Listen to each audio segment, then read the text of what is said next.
वाईक वाचिक मानसिक आणि काही त्रिविध ताप असतात, आध्यात्मिक अति भौतिक आणि आदिदैविक हे सगळे ताप आणि पाप या संतांच्या भगवंताच्या कृपेने आयुर्वेदाने जात असतात. याचा थोडा विचार करा असं मारुताने सांगितलेलं आहे.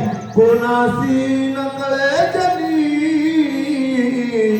नामामृत संजीवनी तो प्रत्यक्ष सदानुदिनी निजाभिमानी कष्टती. जगात महाराज भगवंताचं नाव मोठे, ज्ञानदेव कुशे निवृत्त कशी जाड गगना हुनी नाम नगना हुनी वाढ नाम आहे. नाम एवढं मोठं आहे की नाम चांगले चांगले माझी कंठी राहू भले आणि कपिकुल उद्धरीने मुक्त केले राक्षस. नाम कोणाला कळालं? नाम प्रल्हादाला कळालं. नाम कोणाला कळालं? आपल्या गावचे जगन्नाथ महाराज गुरुजी या ठिकाणी एरंडेश्वर मध्ये महाराज एक मोठे नामधारक आहे आणि त्याच्यामुळे अखंड हरिनाम सप्ते लक्ष्मण शतका रामायणाच्या कारण सगळे या ठिकाणी पूर्वत कार्यक्रम सांगतीनं पार पडतात. आणि कोण जाणे कोणा घडी उपासना, कोणामुळं तरी कोणाला घडतंय महाराज. त्यांच्या कार्यक्रमाच्या माध्यमातून अन्नदान आहे, नामदान आहे.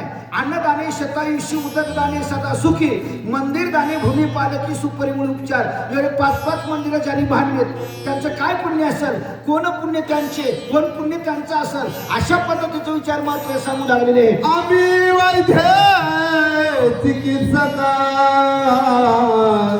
क्षण मात्र प्रतिती ते देक दाऊ लागताची निमक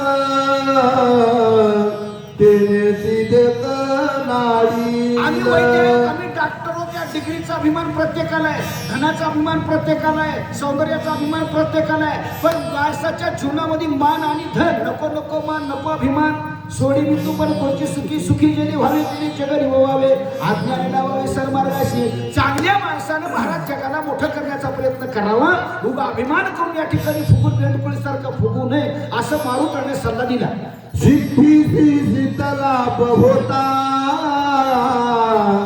अभिमान तिला अवचिता तरी अवघ्याची गेले तत्वता